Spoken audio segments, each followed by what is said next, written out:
প্রতিবার আমি যখন কোনো মেয়েকে বিয়ের পিঁড়িতে বসতে দেখি, কি হাসি খুশি প্রাণবন্ত একটা মেয়ে। সে হয়তো জীবনে কখনো অভাব দেখেনি, কখনো কর্কশভাবে কারো ধমকও শোনেনি, অথবা হতেই পারে সে নিজের বাড়িতে অনাদরে বড় হওয়া একটা মেয়ে, যে কিনা অচেনা একটা ছেলের কথায় পুরো পৃথিবীটা ছেড়ে দিয়ে চলে এসেছে একটু ভালোবাসার জন্য।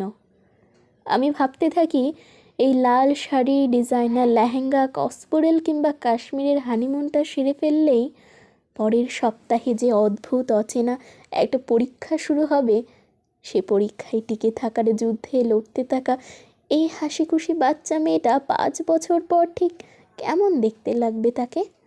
স্বামীর অফিস, বাবা মায়ের অসুস্থতা, বাচ্চাদের পরীক্ষার কথা বলে বান্ধবীদের সাথে কথা বলার একটা ডেটও সে বের করতে পারবে না। পৃথিবীতে টিকে থাকার এই বিচ্ছিরি প্রতিযোগিতায় সব মেনে নিতে নিতে আর সব কিছুর সাথে মানিয়ে নিতে নিতে 10 বছর পর এই হাস্যোজ্জ্বল চোখ দুটো জীবিত থাকবে তো, নাকি আর দেখবো না এই চোখ দুটো কোনো দিন? বিয়ের পর যেই মেয়েটা বাবার বাড়ি থেকে বিদায় নিয়ে যায়, সে কি আর একইভাবে কখনো ফিরে আসে? প্রতিনিয়ত নিজেকে ভেঙে সেই ধ্বংসস্তূপের ওপর সে আবার উঠে দাঁড়ায়। প্রতিবার বাবার বাড়িতে এলে সবাই অবাক হয়ে যায়, আমাদের এইটুকু মেয়েটা আজ একা হাতে সব কিছু সামলাচ্ছে।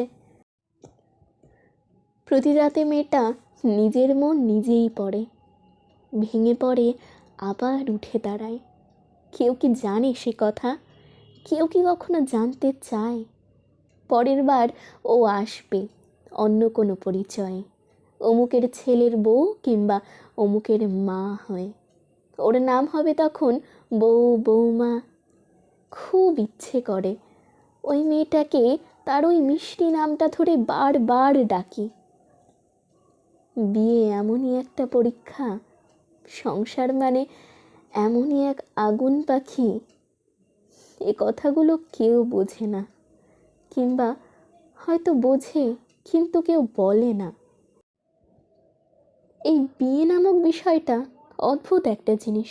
সেখানে প্রবেশ করার আগে প্রভেনশনাল পিরিয়ডে কোনো ডিসক্লেমার নেই, নেই কোনো ট্রেনিং। হুট করে ঘুম থেকে উঠে মনে হয় জীবন কিংবা জীবনাদর্শ দুটোই বোধহয় বদলে গেছে।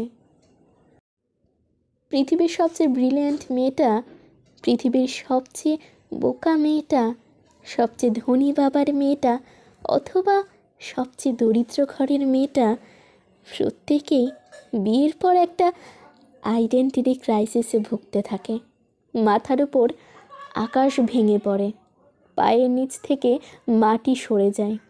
2 ঘন্টা রেস্টুরেন্টে হাত ধরে বসে থাকলেই কেউ কখনো বলতে পারে না যে মানুষটা একসাথে বসবাস করার সময় ঠিক কেমন সাপোর্টিভ হবে।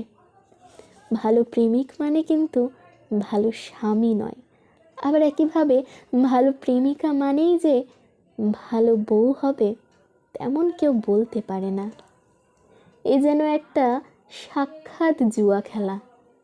যে জিতল সে ভাগ্যের জোরেই জিতল, আর যে হারল সে নিজের দোষেই হেরে গেল।